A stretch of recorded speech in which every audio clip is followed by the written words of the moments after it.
Γεια σας! Σήμερα θα μάθουμε πώς θα βάζουμε το GUID στο Battlefield 2142 στην ECL League. Καταρχήν συνδέεστε στο λογαριασμό σας,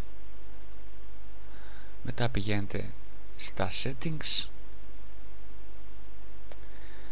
εκεί που γράφει Game Account, Steam ID, πατάτε, σαν ανοίγει μια καινούρια καρτέλα που λέει Add Game Account, επιλέγετε στο Type, ανοίγει μια νέα καρτέλα και επιλέγετε το Battlefield 2142 PB GUID.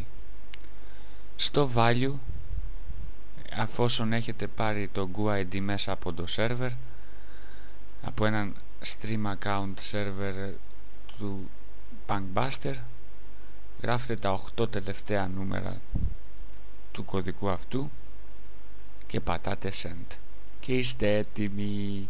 See ya!